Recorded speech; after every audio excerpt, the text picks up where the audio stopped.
Okay,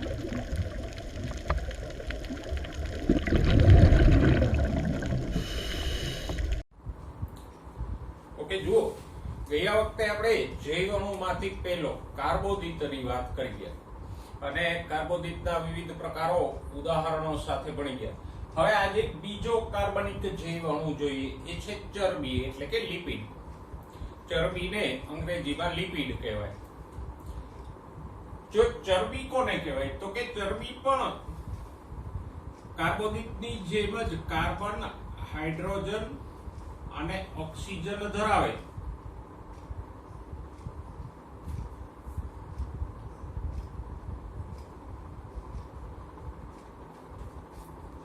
પણ અહીંયા પ્રમાણ અલગ હશે.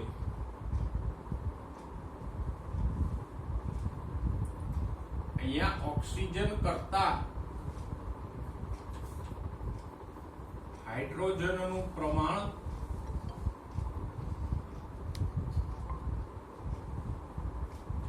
ઘણું વધુ હોય.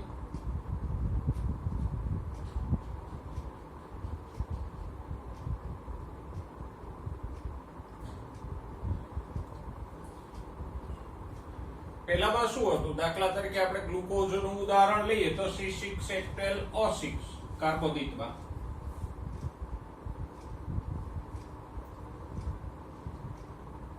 હાઇડ્રોજન કાર્બનનો રેશિયો 2:1 નો હતો. જ્યારે અહીંયા જો એક ટ્રાઇપામેટિન નામની ચરબીનું અણુસૂત્ર હું લખું તો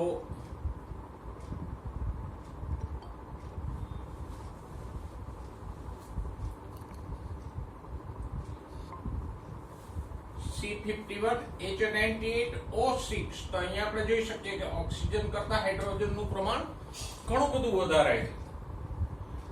તો પરમાણુઓ તો બેમાં સરખા જ છે, કાર્બોદિત હોય કે ચરબી હોય, બંનેમાં કાર્બન, હાઇડ્રોજન, ઓક્સિજન જ છે. પણ કાર્બોદિતમાં હાઇડ્રોજન ઓક્સિજનનો રેશિયો 2:1 નો હોય. આનાથી યાદ રાખો C6H12O6 ગ્લુકોઝનું અણુસૂત્ર તમને યાદ છે એટલે આ રેશિયો યાદ રહી જશે. હાઇડ્રોજન કાર્બનનું પ્રમાણ કેટલું છે? 2:1. જ્યારે ટ્રાઇપામેટિન જે 14મા ચેપ્ટરના શ્વસનાંકમાં આવે છે એનું અણુસૂત્ર આપણે અહીંયા લખ્યું તો એમાં આપણે જોઈ શકીએ હાઇડ્રોજન કરતા ઓક્સિજનનું પ્રમાણ ઘણું ઓછું છે. એટલે હાઇડ્રોજન અહીંયા ઘણા વધારે છે. તો આ જે પ્રમાણ બદલાય છે એ મહત્વનું છે. પરમાણુઓ તો બેમાં સરખા જ છે, કાર્બન, હાઇડ્રોજન અને ઓક્સિજન. ઓકે, લિપિડના ગુણધર્મોની થોડીક વાત કરીએ તો લિપિડ કેવા છે? પાણીમાં અદ્રાવ્ય છે. લિપિડ એટલે કે ચરબી, એ તો આપણે જાણીએ છીએ. ઘી, તેલ, માખણ એ બધી ચરબી છે અને એ બધા પાણીમાં અદ્રાવ્ય છે.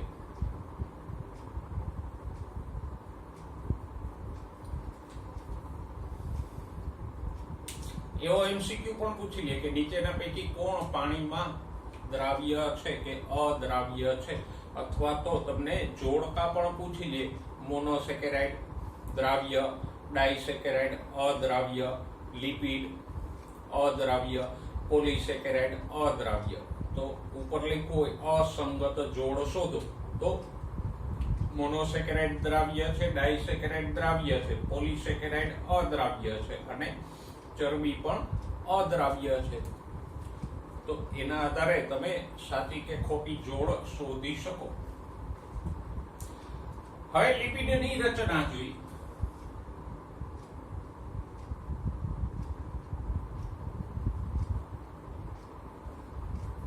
તો કે લિપિડમાં બે ઘટકો હોય, ફેટી એસિડ અને ગ્લિસરોલ.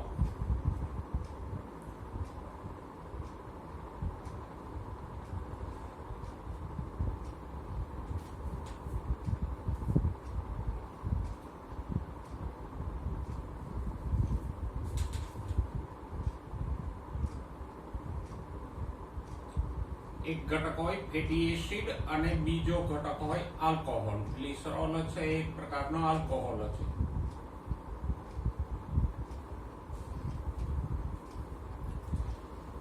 પહેલા આપણે ફેટી એસિડની ચર્ચા કરીએ. જો આમે ઘણા બધા લિપિડ મેદ અને ફેટ કહેવામાં આવે તો ફેટ ઉપરથી જ શબ્દ આવ્યો છે ફેટી એસિડ. દાખલા તરીકે માખણ જેવા જે નરમ પ્રકારની ચરબી હોય એને મેદ એટલે કે ફેટ કહીએ, તો એની ઉપરથી ફેટી એસિડ, તો લિપિડનો એક ઘટક કયો છે ફેટી એસિડ અને બીજો ઘટક છે આલ્કોહોલ. ફેટી એસિડ કેવા હોય તો કે એક કાર્બોક્સિલ સમૂહ હોય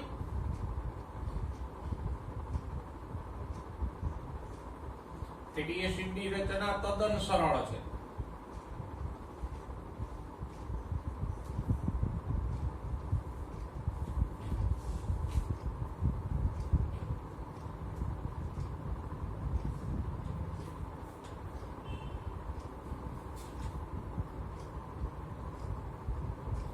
અને એ કાર્બોક્સિલ સમૂહ સાથે હાઇડ્રોકાર્બનની પૂંછડી હોય.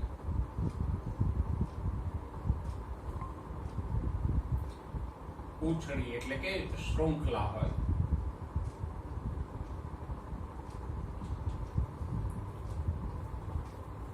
આ રીતે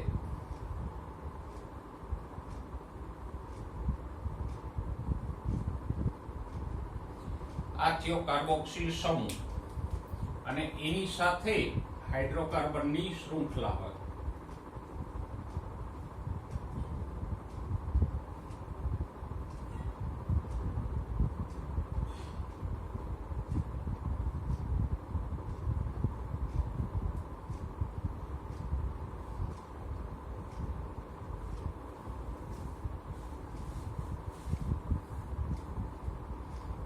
આ રીતે CH2 CH2 CH2 અને છેલ્લે વેલેન્સી પૂરી કરવા માટે CH3. ઓકે, આ હાઇડ્રોકાર્બનની શૃંખલાને આપણે R સમૂહ કહીએ. તો આ ફેટી એસિડની રચના છે. હવે હાઇડ્રોકાર્બનની શૃંખલામાં અલગ અલગ કાર્બનની સંખ્યા હોય. અહીંયા આપણે 1 2 3 4 5 6 અને 7 કાર્બન દર્શાવ્યા છે, પણ એ 1 થી લઈ અને 20 સુધીના કાર્બન હોઈ શકે. દાખલા તરીકે જો પામિટિક એસિડમાં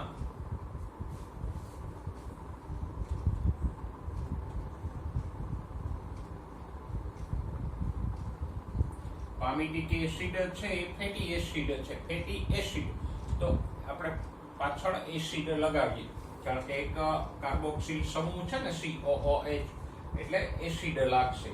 તો પામિટિક એસિડમાં 16 કાર્બન હોય. પછી એરેકિડોનિક એસિડમાં 20 કાર્બન હોય.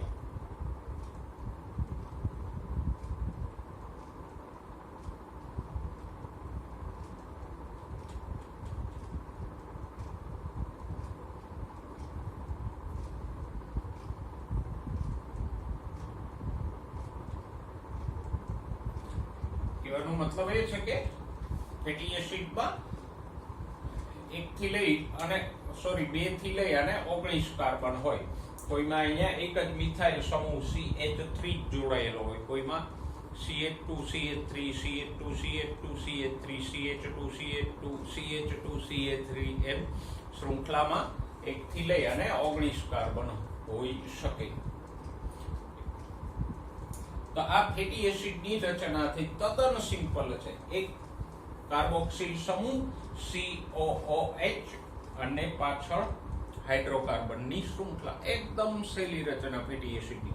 ઓકે, હવે ફેટી એસિડના પ્રકારો જોઈએ.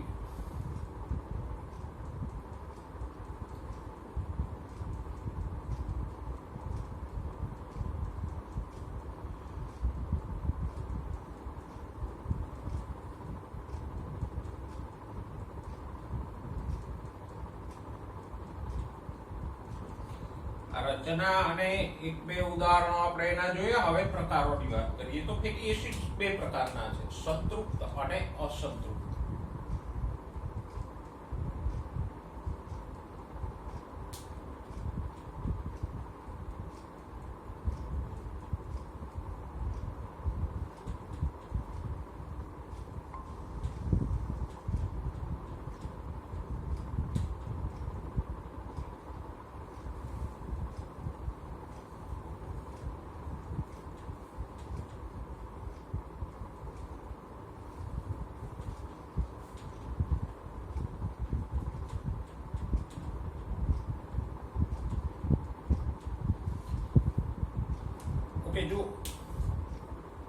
સંતૃપ્ત એટલે તો કે એનો આર સમૂહ એટલે હાઇડ્રોકાર્બનની શૃંખલા હો, અને આપણે ઘણીવાર આર થી ટૂંકમાં દર્શાવી દે. આર સમૂહ એટલે હાઇડ્રોકાર્બનની શૃંખલામાં ક્યાંય દ્વિબંધ ન હોય.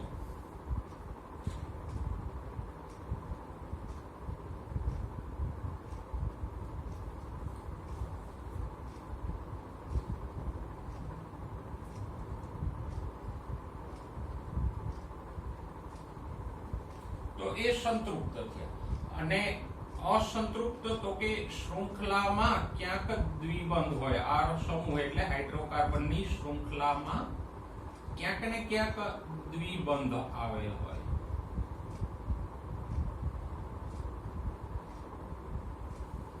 એક બીજો ફેટી એસિડ હું અહીંયા દોરું તો આ સંતૃપ્ત છે. જો આમાં શૃંખલામાં ક્યાંય દ્વિબંધ નથી.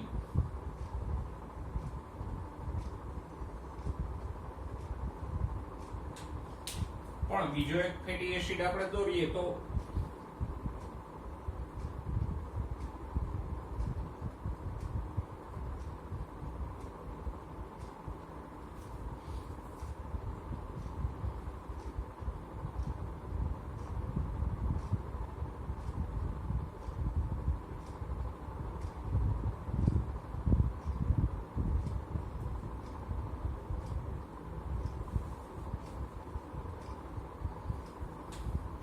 જો આમાં પણ શૃંખલા તો એવી જ છે 7 કાર્બન વાળી, પણ અહીંયા કાર્બન કાર્બન વચ્ચે દ્વિબંધ છે.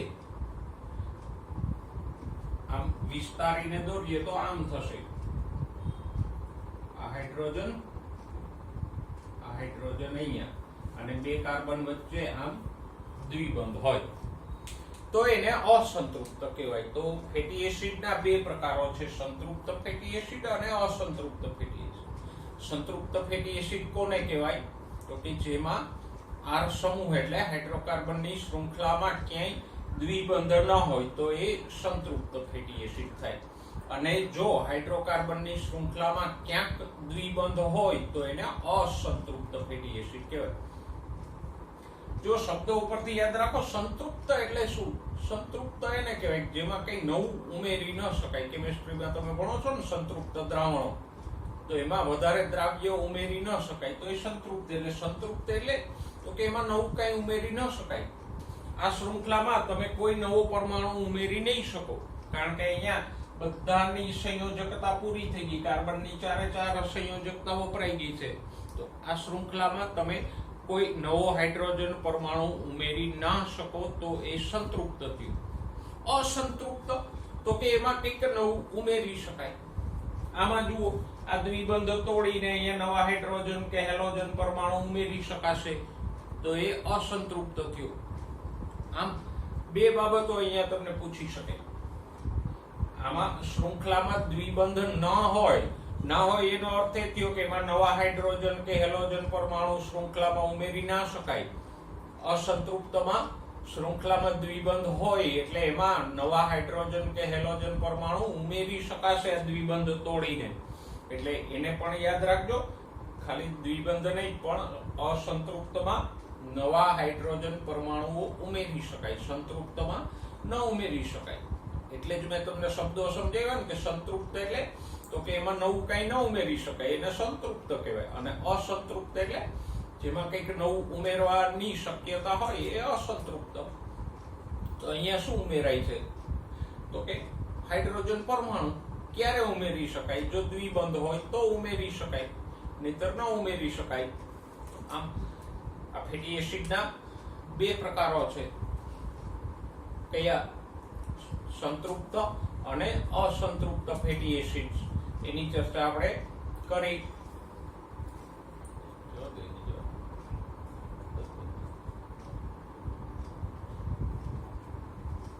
ઓકે, હવે બીજો ઘટક જોઈએ.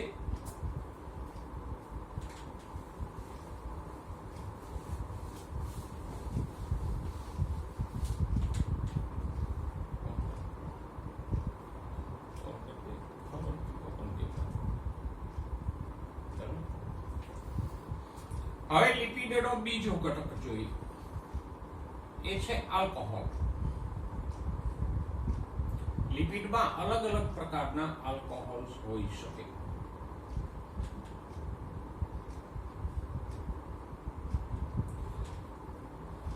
જો એમાંનો એક કોમન આલ્કોહોલ છે ગ્લિસરોલ.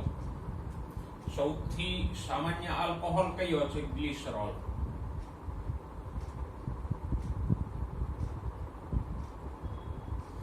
ગ્લિસરોલને IUPAC માં ટ્રાઇહાઇડ્રોક્સી પ્રોપેન કહી શકાય.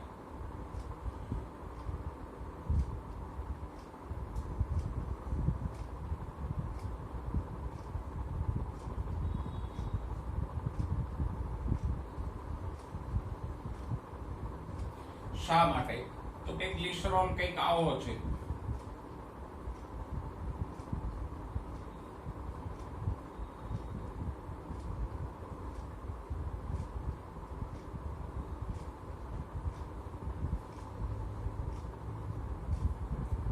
તો જુઓ, મિથેન, ઇથેન, પ્રોપેન, 3 કાર્બન છે તો પ્રોપેન, અને 3 OH સમૂહ છે. આ 1, 2 અને 3.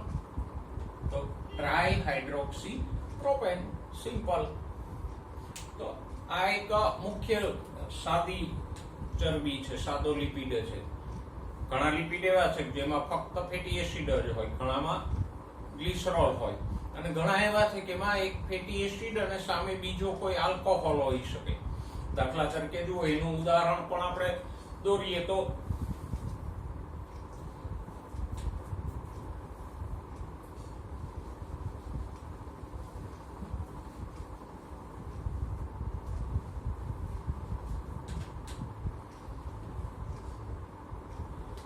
અહીંયા હું આલ્કોહોલ દોરું.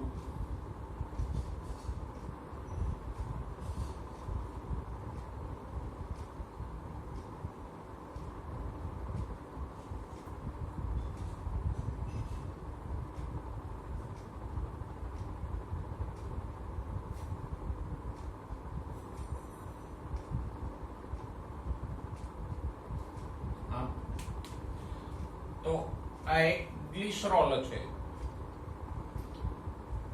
એની સામે આ એક ફેટી એસિડ છે, બીજો ફેટી એસિડ અહીંયા હું દોરું. જો ઘણીવાર આ OH છે આ બાજુ દર્શાવ્યું હોય તો તમારે મૂંઝાવણ નહીં. આ OH આ બાજુ છે આપણા પુસ્તકમાં, ઘણીવાર અહીંયા આમ દર્શાવ્યું હોય ને અહીંયા 3 ફેટી એસિડ હોય, કોઈ ચિંતા નહીં.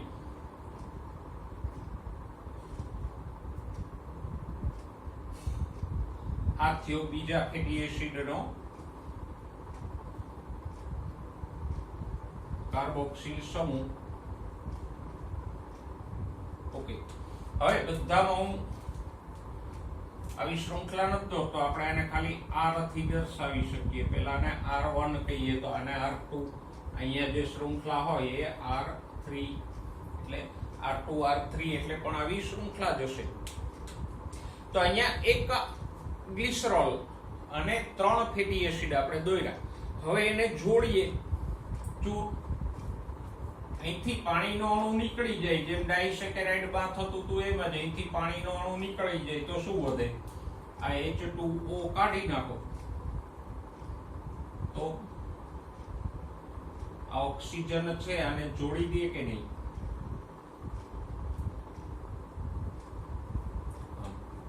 એવી જ રીતે અહીંથી પણ પાણીનો અણુ કાઢી નાખો H2O તો ફેટી એસિડ અને ગ્લિસરોલ બે જોડાઈ જાય. અહીંથી પણ પાણીનો અણુ કાઢી નાખો તો આ ફેટી એસિડ અહીંયા જોડાઈ જશે.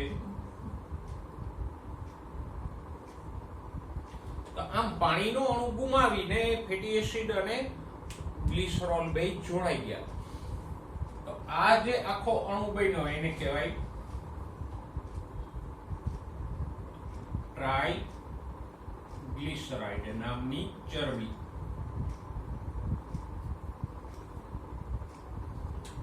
આ જે ચરબી બની ફેટી એસિડ અને ગ્લિસરોલ વાળી એને શું કહેવાય? ટ્રાઇગ્લિસરાઇડ. અને એમાં આ જે ફેટી એસિડ અને આલ્કોહોલ વચ્ચે બંધ બન્યા એને શું કહેવાય? એસ્ટર બંધ.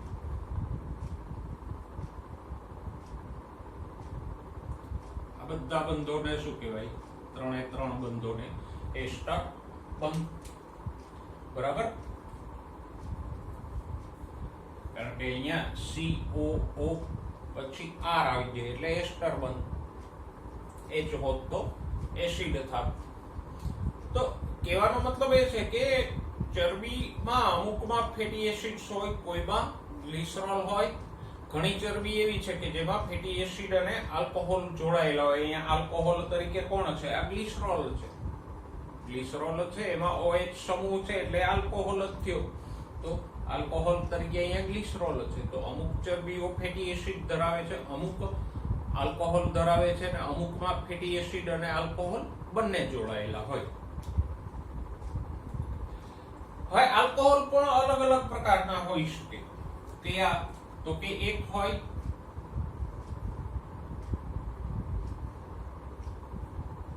મોનોહાઇડ્રોક્સી આલ્કોહોલ,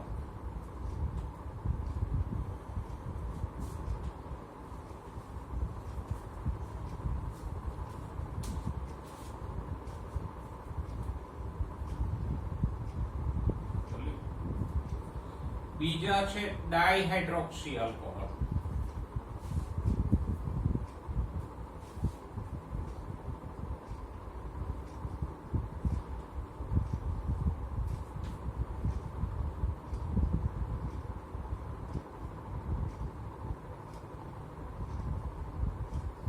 અને ત્રીજા પ્રકારના આલ્કોહોલ ચરબીમાં હોઈ શકે ટ્રાયહાઇડ્રોક્સી આલ્કોહોલ.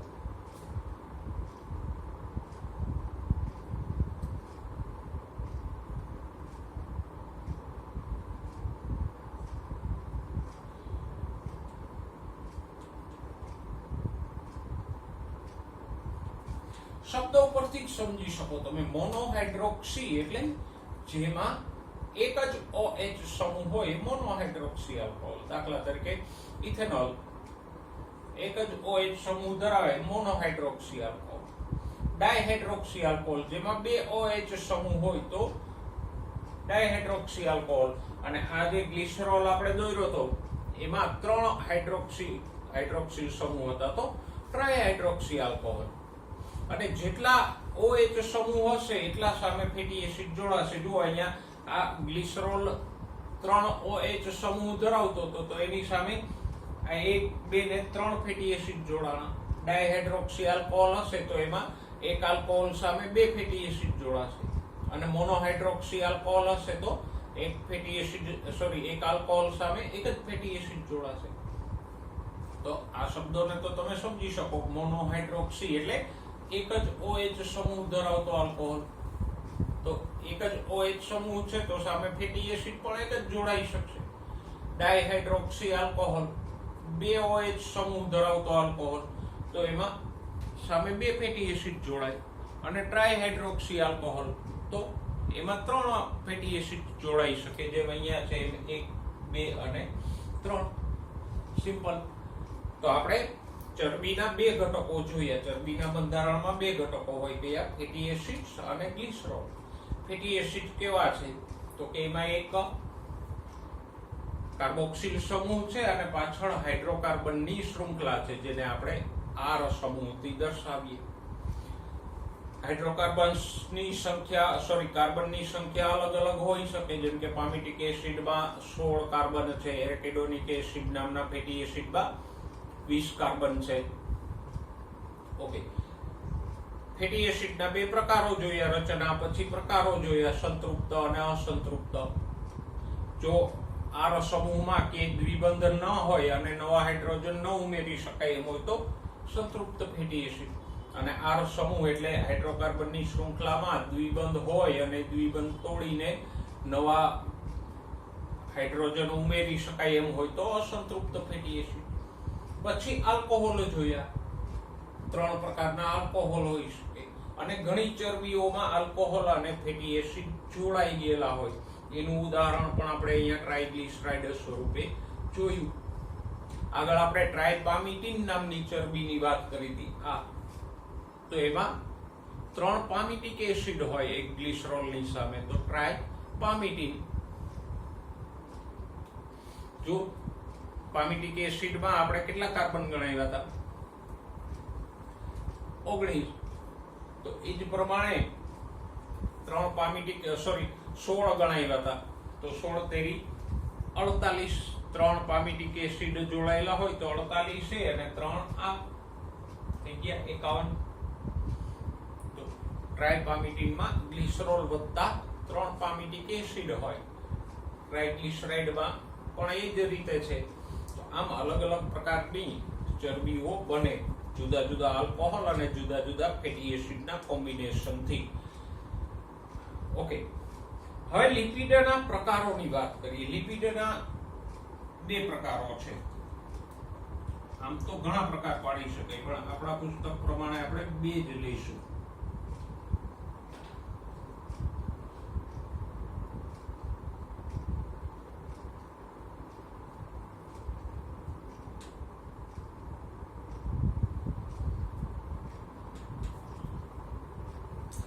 જો એક પ્રકાર એનો છે તેલ અને બીજો પ્રકાર છે મેદ.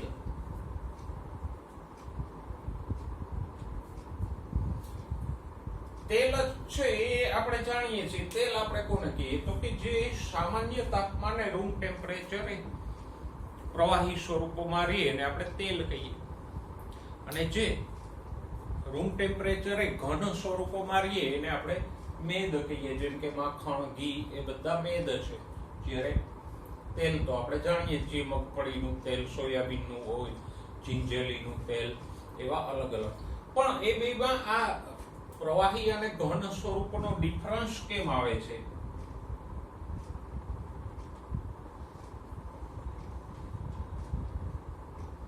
સામાન્ય તાપમાને તેલ પ્રવાહી હોય અને એમાં એ પ્રવાહી એટલે હોય કે એમાં અસંતૃપ્ત ફેટી એસિડ વધારે હોય.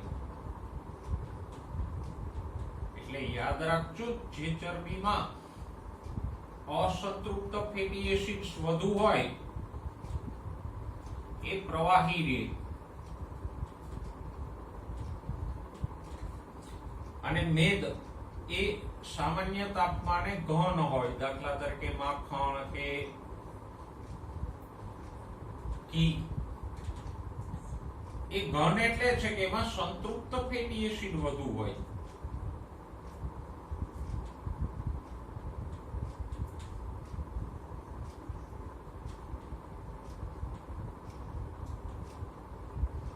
તો ફેટી એસિડના 2 પ્રકારો સંબંધે આ એક ત્રીજો મુદ્દો યાદ રાખજો. સંતૃપ્ત ફેટી એસિડ વાળી ચરબી કેવી હોય? ઘન હોય. અને અસંતૃપ્ત ફેટી એસિડ વાળી ચરબી કેવી હોય? પ્રવાહી હોય. જે વનસ્પતિ ઘી કે ડાલડા ઘી બનાવવામાં આવે એ આમ જ બનાવવામાં આવે. કોઈ વનસ્પતિ તેલ લઈ એમાં ઊંચા દબાણ અને તાપમાને હાઇડ્રોજન વાયુ પસાર કરે એટલે અસંતૃપ્ત ફેટી એસિડના બંધો તૂટી જાય ને એમાં હાઇડ્રોજન ઉમેરાઈ જાય. તો એ જે તેલ સ્વરૂપનું હોય એ ઘન ઘીમાં ફેરવાઈ જાય, જેને આપણે વનસ્પતિ ઘી કે ડાલડા એવું નામ આપીએ. તો એ આ તેલમાં અસંતૃપ્ત ફેટી એસિડને હાઇડ્રોજન જોડીને સંતૃપ્ત કરી દે એટલે એ ઘન સ્વરૂપનું થઈ જાય છે. તો આપણે આ વાત કરી. એક શબ્દ જોઈ લે છે, જટિલ લિપિડ.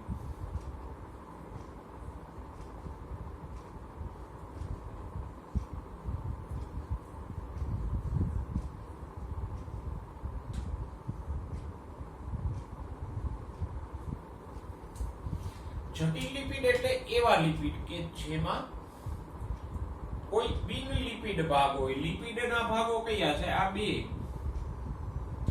તો આ 2 સિવાયનો કોઈ ભાગ હોય, આ 2 તો હોય જ, પણ એના સિવાયનો કોઈ ભાગ હોય તો એને આપણે બિન લિપિડ કહીએ.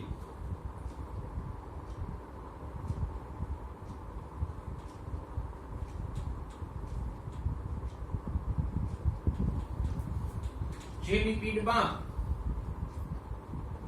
કોઈ બિન લિપિડ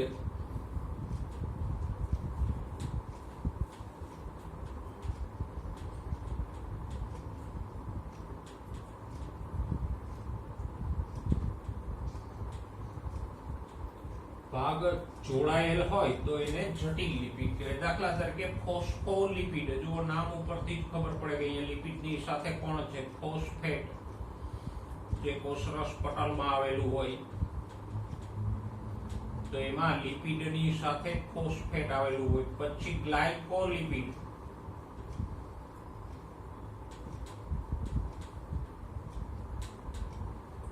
જે પેલું 8મા ચેપ્ટરમાં આપણે ભણ્યા કે ગોલ્ગી કઈ ગ્લાયકોલિપિડનું સંશ્લેષણ કરે છે. તો ગ્લાયકોલિપિડમાં લિપિડની સાથે શું હોય? શર્કરા હોય. ગ્લાયકો શબ્દ શર્કરા સૂચવે, તો એમાં શર્કરા હોય, આમાં ફોસ્ફેટ હોય. તો આમ લિપિડના મૂળભૂત આ બે ઘટકો ઉપરાંત કોઈ ત્રીજો ઘટક જોડાયેલો હોય તો એને શું કહેવાય? જટિલ લિપિડ. બરાબર. તો લિપિડની આ જે કઈ ચર્ચા આપણે કરી એને સ્ટેપ બાય સ્ટેપ યાદ રાખજો. પહેલા ફેટી એસિડ, એની રચના, ઉદાહરણો, પછી ફેટી એસિડના પ્રકારો, સંતૃપ્ત, અસંતૃપ્ત, પછી આલ્કોહોલ, પછી આ ટ્રાઇગ્લિસરાઇડનું ઉદાહરણ, અને પછી લિપિડના પ્રકારો. એટલે પેલું ફેટી એસિડ, એમાં બે મુદ્દા, ફેટી એસિડ્સની રચના અને ફેટી એસિડના પ્રકારો, પછી આલ્કોહોલ, એના પ્રકારો, અને આ ટ્રાઇગ્લિસરાઇડનું ઉદાહરણ. પછી ત્રીજા મુદ્દામાં લિપિડના બે પ્રકારો, અને ચોથો મુદ્દો જટિલ લિપિડ. આમ મુદ્દાસર યાદ રાખશો તો એકદમ સહેલાઈથી યાદ રહી જશે. હવે એક વધારાનો શબ્દ મેં લીખામાં આપ્યો છે, જરા જોઈ લો.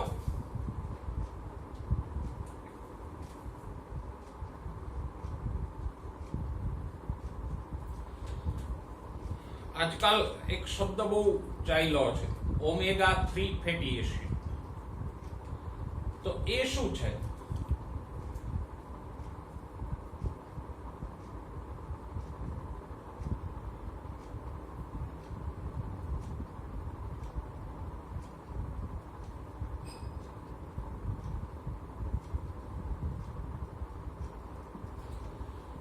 ઓમેગા 3 ફેટી એસિડ આજકાલ ઘણી બધી પ્રોडक्टों जाहिरातों હોય કે ये तेल मेरे बालों को मजबूत बनाता है क्योंकि इसमें है ओमेगा 3 फैटी एसिड, ये है वो आपके दिमाग को तेज बनाता है, इसमें है ओमेगा 3 फैटी एसिड्स वगैरह वगैरह. तो ये ओमेगा 3 फैटी एसिड શું છે? તો કે ફેટી એસિડની શૃંખલાનો આ છેડો છે એને કહેવાય ઓમેગા એન્ડ. આ જે CH3 વાળો છેડો છે એને શું કહેવાય? ઓમેગા છેડો કે ઓમેગા એન્ડ. તો આ ઓમેગા 3 ફેટી એસિડ છે, અસંતૃપ્ત ફેટી એસિડ છે.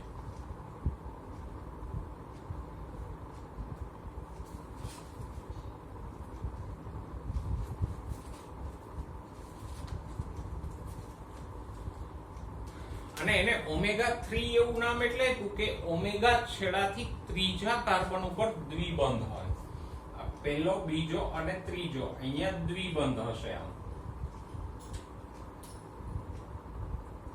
તો ઓમેગા છેડાથી ત્રીજા કાર્બન ઉપર દ્વિબંધ છે, માટે ઓમેગા 3 ફેટી એસિડ્સ. અને એના ઉદાહરણો પણ મેં તમને આપ્યા છે. આલ્ફા લિનોલેનિક એસિડ એટલે કે ALA, એ અલગ અલગ વનસ્પતિ તેલોમાં જોવા મળે, જેમ કે અળસીનું તેલ, દરિયાઈ લીલ વગેરે. અખરોટમાંથી પણ આ ALA મળી રહે. પછી EPE નામનો ઓમેગા 3 ફેટી એસિડ છે, જે મેકરેલ, સામન, ટૂના, સાર્ડિન એવી માછલીઓમાંથી મળી રહે. અને આ ઓમેગા 3 ફેટી એસિડ છે એ ચેતાતંત્ર અને હૃદય સંબંધિત બાબતોમાં ઉપયોગી છે. તો આને જરા યાદ રાખજો, કારણ કે એક પ્રચલિત શબ્દ છે, તો નીટના એંગલથી એને યાદ રાખજો. ઘણીવાર પૂછી પણ લે, પેપર સેટર આવી જાહેરાત જોઈ ગયો હોય, અથવા તો એના ઘરમાં કઈ આવી ઓમેગા 3 ફેટી એસિડ લખેલી બાટલી આવી હોય તો પૂછી લે MCQ. પ્રચલિત શબ્દ છે. તો આપણે ચરબીની ચર્ચા અહીંયા પૂરી કરી. હવે ત્રીજો અણુ જોઈએ, પ્રોટીન. પ્રોટીનની રચના એકદમ સરળ છે, એ તમને સહેલાઈથી યાદ રહી ગઈ, કારણ કે એમાં કોઈ પ્રકારો, પેટા પ્રકારો એવું કંઈ છે નહીં. પ્રોટીનનો એકમ છે એમિનો એસિડ.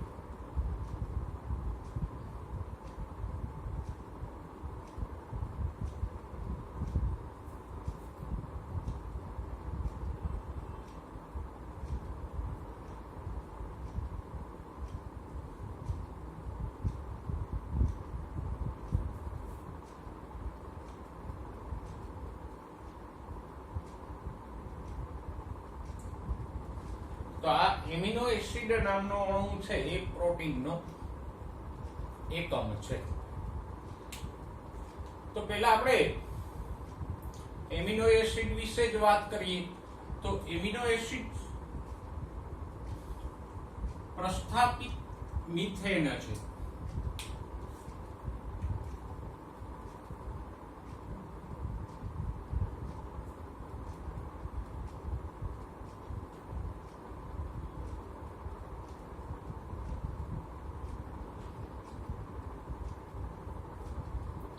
જેમ ચરબીના ઘટકો વિશે વાત કરીએ એમ પ્રોટીનનો ઘટક કે એકમ એમિનો એસિડ છે. તો પહેલા એની ચર્ચા કરીએ.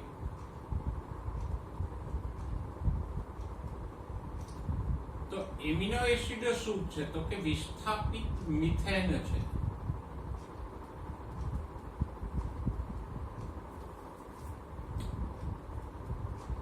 અને એના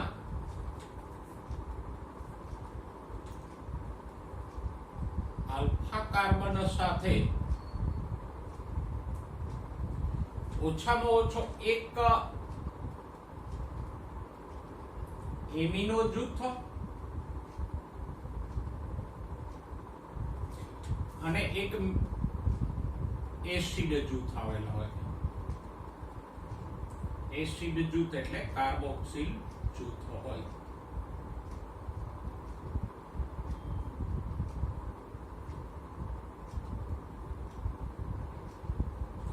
જોઈએ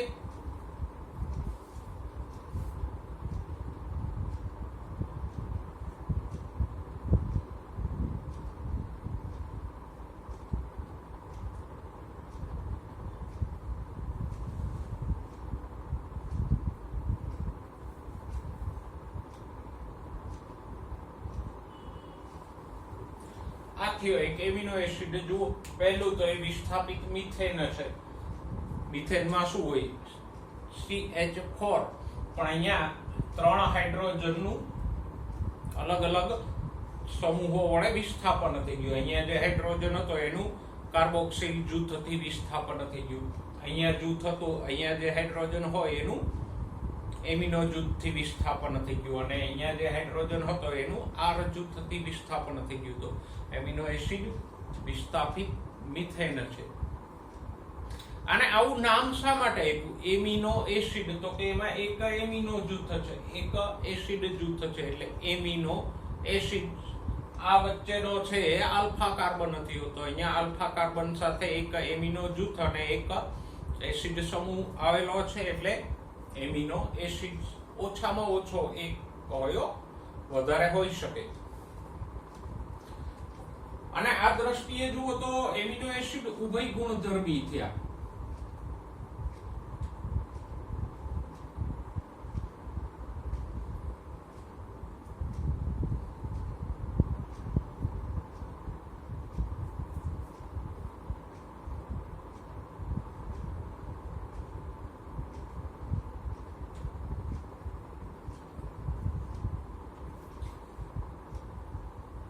ઉભય ગુણધર્મી તો કે એસિડ અને બેઝ બેયના ગુણ દર્શાવે.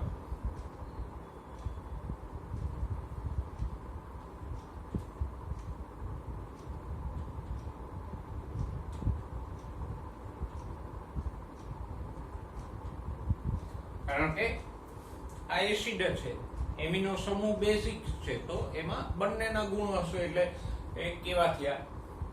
ઉભય ગુણધર્મી. હવે કુલ એમિનો એસિડ 20 પ્રકારના છે. એમાંથી 18 એમિનો એસિડ છે અને 2 એના વ્યુત્પન્નો છે. પણ આપણે 20 ને સાથે જ ગણી લઈએ.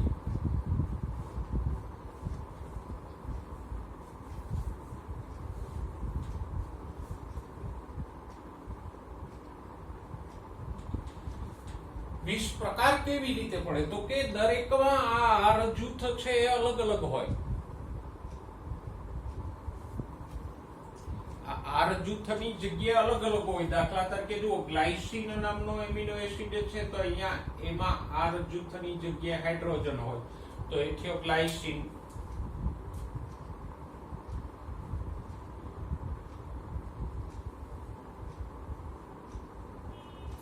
પછી એલેનિન નામનો એમિનો એસિડ છે તો ત્યાં R જૂથ તરીકે મિથેન હોય, મિથાઇલ સમૂહ હોય.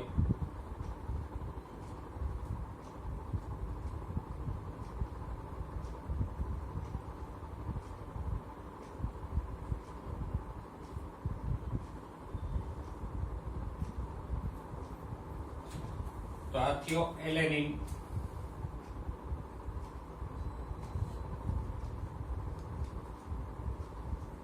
અને સેરિન નામના એમિનો એસિડમાં ત્યાં CH2OH હોય.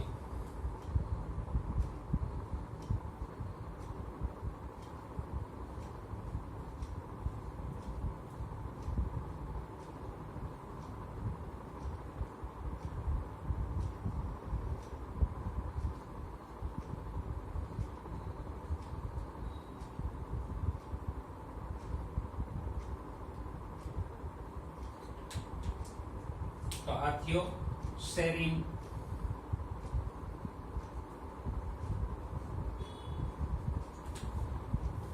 તો આમ જુદા જુદા એમિનો એસિડ્સમાં જુદા જુદા R જૂથ હોય એટલે 20 પ્રકારના એમિનો એસિડ્સ બને.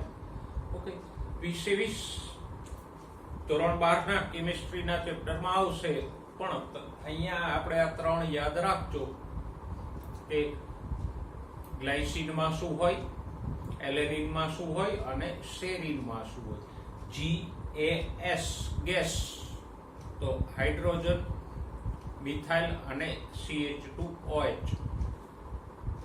તો આ રીતે ત્રણ એમિનો એસિડના ઉદાહરણો આપણે અહીંયા જોયા અને એની ઉપરથી આપણે સમજી શકીએ કે એમિનો એસિડમાં અલગ અલગ R જૂથ આવેલા હોય તો જુદા જુદા એમિનો એસિડ્સ બને.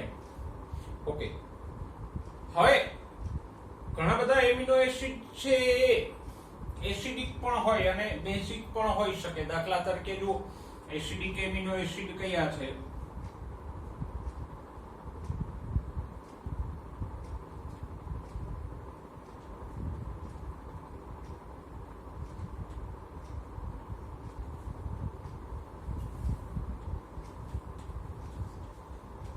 તો કે ગ્લુટામિક એસિડ,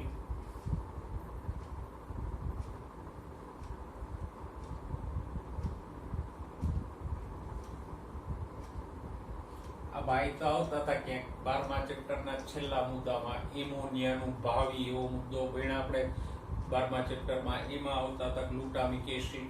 તો એની નામ પાછળ જ એસિડ છે. ગ્લુટામિક એસિડ, એસ્પાર્ટિક એસિડ એ એસિડિક એમિનો એસિડ છે. પછી અમુક એમિનો એસિડ બેઝિક છે.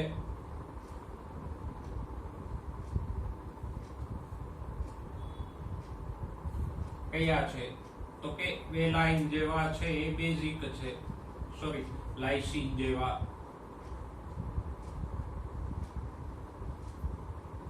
અને અમુક જ છે તટસ્થ છે, એસિડિક નથી, બેઝિક નથી.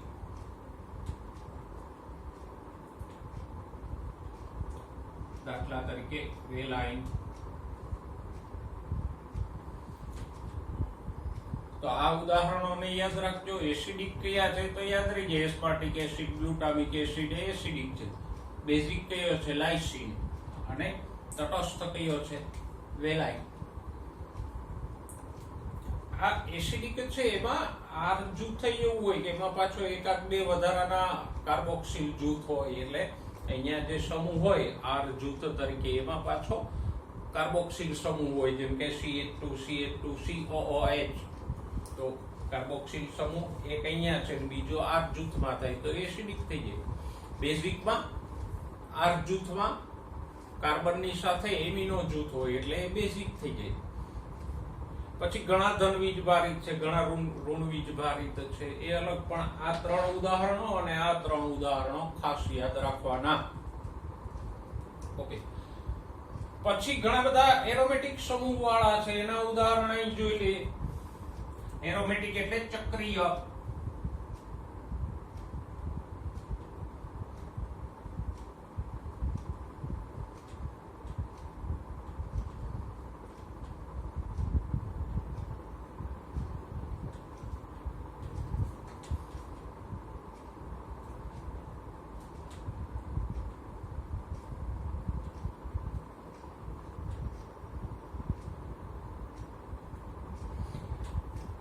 કયા છે તો કે ટાયરોસિન, ટ્રિપ્ટોફેન, ફિનાઇલેલેનિન એ બધામાં અહીંયા કોઈ આ R જૂથની જગ્યાએ આવો ચક્રીય અણુ હોય. આમ તો ટાયરોસિન, ટ્રિપ્ટોફેન અને ફિનાઇલેલેનિન એરોમેટિક R જૂથ વાળા છે.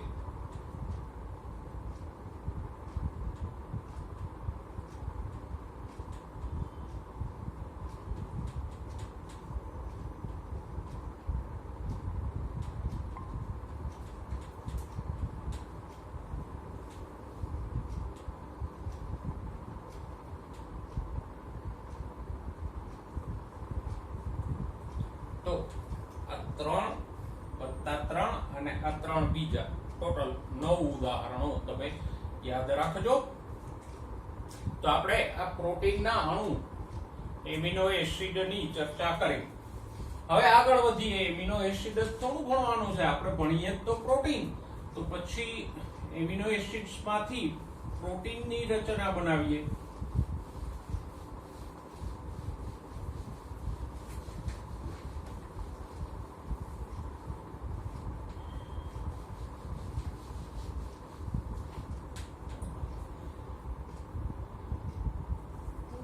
પણ એક વાત વચ્ચે કહી દઉં કે ઘણીવાર એમિનો એસિડ અલગ અલગ સ્વરૂપે મળે. ઘણામાં આ હાઇડ્રોજન છે વિસ્થાપિત થઈને અહીંયા આવી જાય, એટલે આમ થઈ જાય. અહીંયા COO માઈનસ થઈ જાય અને અહીંયા NH2 ને બદલે NH3 થઈ જાય, NH3 પ્લસ થઈ જાય.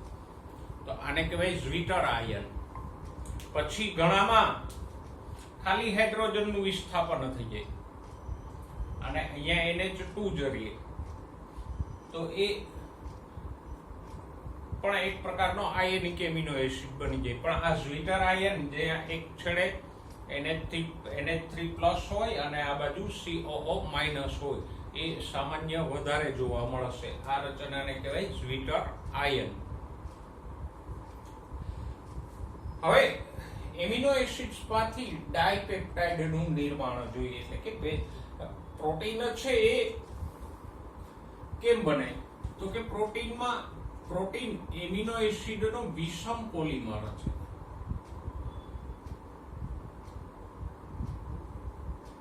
એટલે કે ઘણા બધા એમિનો એસિડની શૃંખલાથી પ્રોટીન બનશે.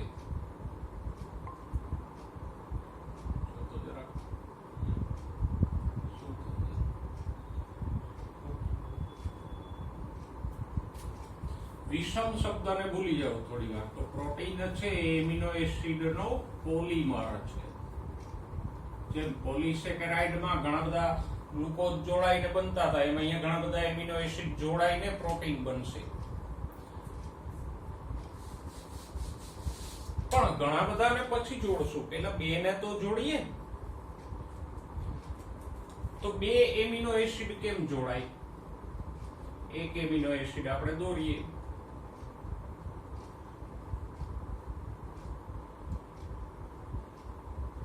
આ થયો COOH. આ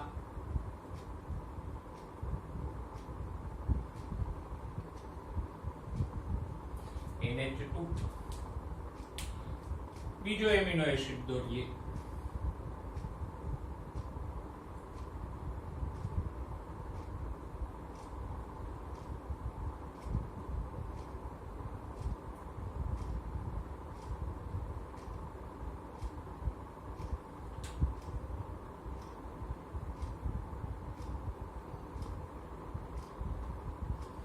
તો આ બે એમિનો એસિડ આપણે અહીંયા દોર્યા.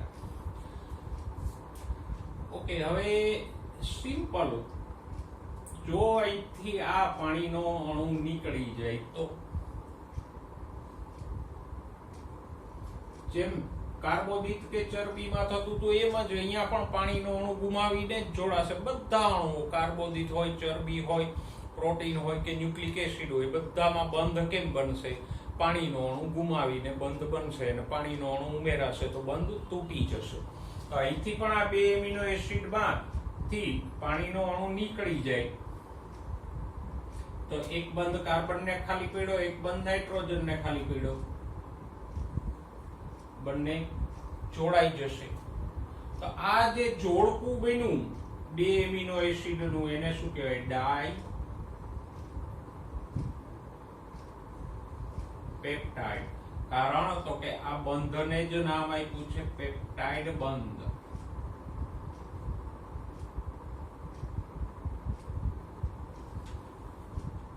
અને આ બંધો પણ યાદ રાખજો, બે મોનોસેકેરાઇડ વચ્ચે અથવા તો કાર્બોદિતોમાં કયા બંધ હોય? ગ્લાયકોસિડિક બંધ. પછી ચરબીમાં કયા બંધ હોય? એસ્ટર બંધ. પ્રોટીનમાં કયા બંધ હોય? પેપ્ટાઇડ બંધ. ગુજરાતમાં કયો બંધ હોય? નર્મદા બંધ. બરાબર? તો આ બધા બંધોને યાદ રાખવાના કે કાર્બોદિતમાં જે મોનોસેકેરાઇડ્સ વચ્ચે બંધ બને છે એ કયો છે? ગ્લાયકોસિડિક બંધ. ચરબીમાં ફેટી એસિડ આલ્કોહોલ વચ્ચે કયો બંધ બને? એસ્ટર બંધ.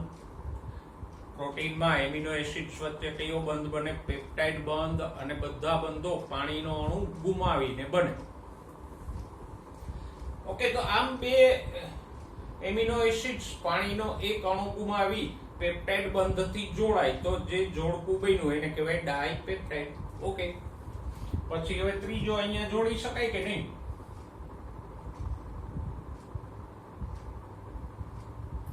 આ ત્રીજો એમિનો એસિડ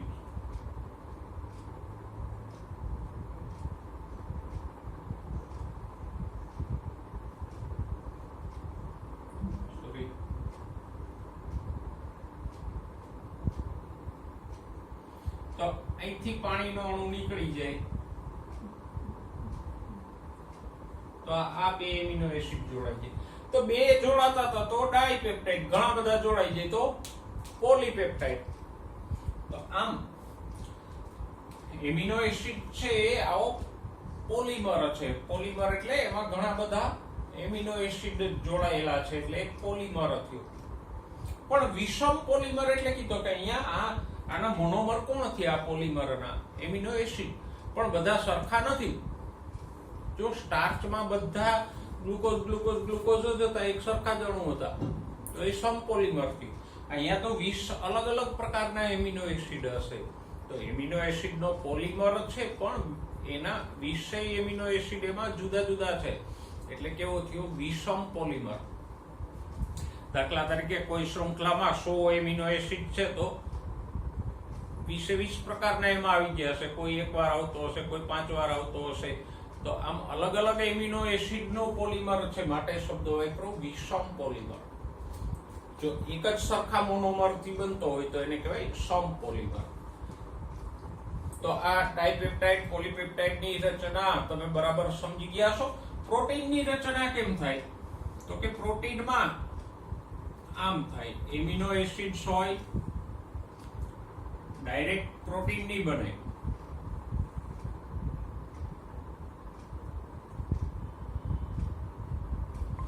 એમિનો એસિડ્સ માંથી બને પોલીપેપ્ટાઇડ એટલે એમિનો એસિડની શૃંખલાને આપણે પોલીપેપ્ટાઇડ કીધી ને, કારણ કે અહીંયા પેપ્ટાઇડ બંધ છે એટલે ડાયપેપ્ટાઇડ, પોલીપેપ્ટાઇડ એવા શબ્દ આપણે વાપરશું. અને પછી પોલીપેપ્ટાઇડ શૃંખલાઓ ભેગી મળીને પ્રોટીનનો અણુ બનાવે.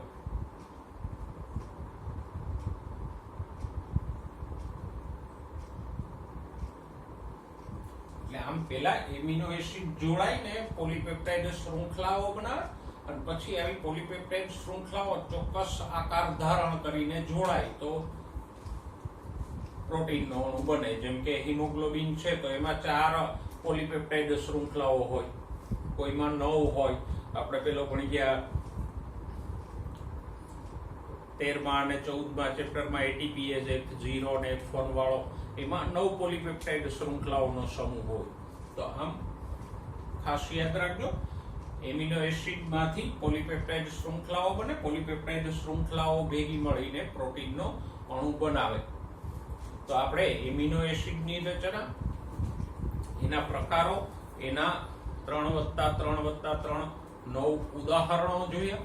પછી ડાયપેપ્ટાઇડનું નિર્માણ જોયું અને પોલીપેપ્ટાઇડનું નિર્માણ જોયું. છેલ્લે હવે એક નાનકડો મુદ્દો આજે જોઈ લે, આવશ્યક અને બિન આવશ્યક એમિનો એસિડ્સ. પહેલું તો એની ડેફિનેશન કે આવશ્યક એમિનો એસિડ કેને કહેવાય, તો કે જે ફક્ત ખોરાક દ્વારા જ આપણા શરીરને પ્રાપ્ત થાય એ આવશ્યક એમિનો એસિડ કહેવાય. દાખલા તરીકે ઉદાહરણો યાદ રાખજો, આર્જિનિન, લાઇસિન, લ્યુસિન, વેલાઇન એ આવશ્યક એમિનો એસિડ છે. જ્યારે બિન આવશ્યક એમિનો એસિડ કેને કહેવાય, તો કે જે આપણા શરીરમાં બની શકે એને બિન આવશ્યક એમિનો એસિડ કહેવાય. દાખલા તરીકે alanine, serine, aspartic acid, glutamic acid એ બધા બિન આવશ્યક છે. તો આવશ્યક એમિનો એસિડ્સ કોને કહેવાય? જે આપણા શરીરમાં નથી બનતા, જે આપણે ખોરાકમાંથી મેળવવા પડે, વનસ્પતિમાંથી કે બીજા કોઈ પ્રાણીજન્ય ખોરાકમાંથી મેળવવા પડે, શરીરમાં નથી બનતા, એ આવશ્યક એમિનો એસિડ. એના ઉદાહરણો કયા છે? તો કે આર્જિનિન, લ્યુસિન, લાઇસિન, વેલાઇન એ આવશ્યક એમિનો એસિડ છે. અને બિન આવશ્યક એમિનો એસિડ કોને કહેવાય? તો કે જે આપણા શરીરમાં બની શકે છે, ખોરાકમાંથી ન મળે તો કાંઈ નહીં, પણ કીટો એસિડ્સમાં એમિનો જૂથ ઉમેરાઈને આપણા શરીરમાં એ બની શકે, તો એ બિન આવશ્યક એમિનો એસિડ છે. દાખલા તરીકે એના ઉદાહરણો કયા છે? તો કે alanine, serine, aspartic acid, glutamic acid એ બધા બિન આવશ્યક એમિનો એસિડ છે. તો આવશ્યક અને બિન આવશ્યક એમિનો એસિડ્સના ઉદાહરણો ખાસ યાદ રાખવાના. અને છેલ્લે સૌથી વિસ્તૃત પ્રોટીન કયું છે? તો કે જીવસૃષ્ટિમાં સૌથી વધારે પ્રમાણમાં મળી આવતું પ્રોટીન હોય તો એ છે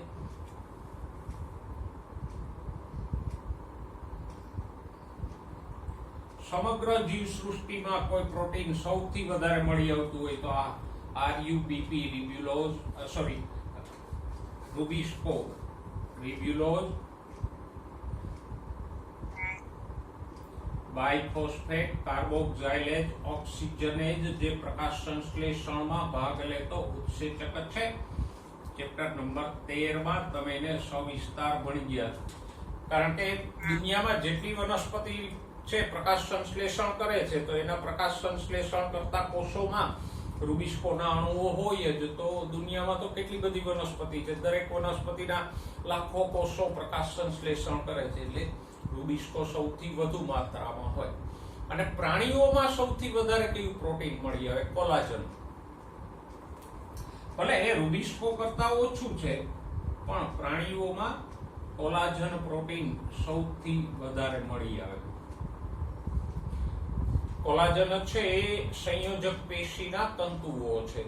સંયોજક પેશીમાં પીળા અને શ્વેત એમ બે તંતુઓ હોય. તો સંયોજક પેશી આપણા શરીરના લગભગ બધા અંગોમાં પથરાયેલી હોય અને એમાં આ કોલાજન તંતુઓ હોય પ્રોટીનના બને.